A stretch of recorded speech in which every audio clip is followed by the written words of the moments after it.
Your heart better be in it.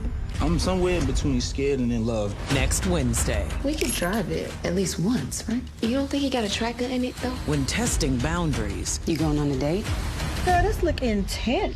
you may need to check yourself Take my number and give me a call. He really came over here and disrespected me like that. before things go too far. Ma'am, step out of the car, please. For what? No.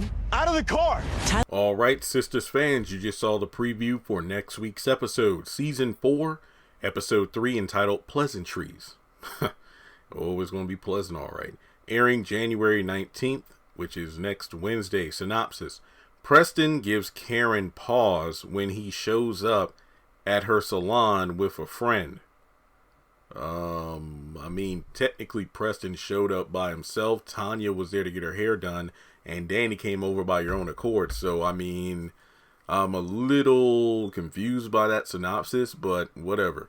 And again, I'm guessing Pleasantries is basically Danny and Tanya being introduced, even though there's really no reason for them to interact whatsoever. So let's break this down. Keep in mind, this is going to be the promo you just saw at the beginning of the video, as well as the end credit trailer for next week's episode at the end of this week's episode. Now, let's get the Danny stuff out of the way first. So Danny and Preston and Tanya and Karen are just standing there. And Danny's like, "Oh, you going on a date?" And Pam's like, "Girl, this is looking intense." And then Preston's like, "Yeah, we're going on a date." And Tanya's like, "Am I missing something?" "Yeah, because this has nothing to do with Danny." Like, what? This is giving Karen vibes here. Like, Karen, what she's been doing with Zach and Fatima, it's just ridiculous. All right, so from there, we got, and here's how I think things are going to work out in terms of order.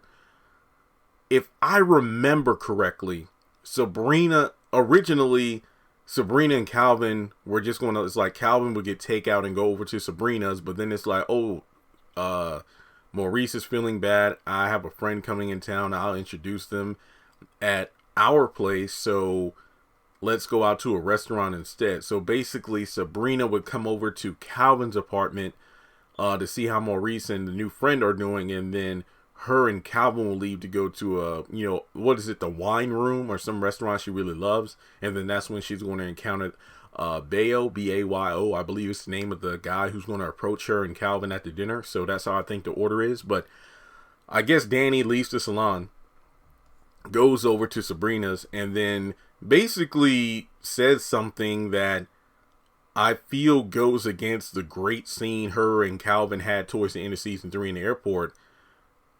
"Don't forget your vibrator. You know he likes those." I likes that, and Sabrina's like, "Stop." But man, now I'm wondering, what if I had married him? And I will say the look on Danny's face says it all, like, "Girl, are you kidding me?"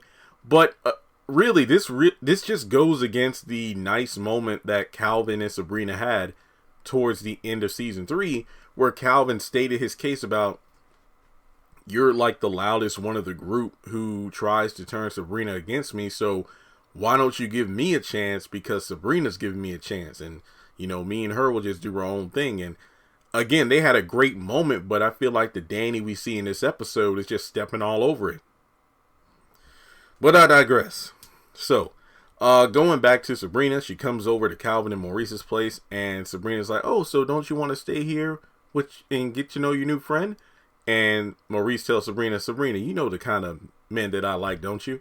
And I'll do a separate video on this, because honestly, I didn't really like those scenes in this week's episode. I didn't really care for it. I felt like they were filler. But a lot of people were pointing out, yeah, Jeremy, it's like Calvin has no idea what kind of person, and I'm going to say person instead of male or female, because I feel like this is relevant to reality. It's like, when a friend says, "Oh, I got somebody I could hook you up with. I got a blind date." And in the thing that really sucks is when it's a friend you've had for years, and for the most part, you think your friend would know what kind of person you're into. But then when they introduce you to that person, it's like that person's not your type. You might have like one or two things in common, but you just like, look, the kind of girl or the kind of guy I usually go for. So why you think hooking me up with this person, it doesn't make any sense. So it's funny how Maurice responds to that question to Sabrina. But regardless, we go over to the dinner. And Calvin and Sabrina having a good time, but then Bayo just approaches saying, hey, do you remember me? Oh, yes, I do. It's like, how are you? Better now that I've seen you. Here, take my number and give me a call. And I gotta agree with Calvin. It's like, he really came over here and disrespected me like that. And then Calvin tries to step to him, but then Sabrina kind of breaks it up. But I agree. It's like, if you see somebody and you could tell they're on a date, yeah, going up and saying hello is one thing, but if you do that, at least address the person they're with. Oh, hi, I'm so-and-so from school or whatever. I know Sabrina or whatever, that kind of thing. But to literally see her on a date and then flirt and then give the phone number, yeah, I feel some kind of way too. I feel like this could be one of those Calvin moments where I'm rooting for him, just like when he stood up to the ladies over at Sabrina's apartment last season. Like, he ain't taking no bullshit.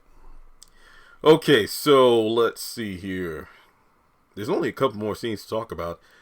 Andy and Karen are over at Andy's place, and Andy's saying,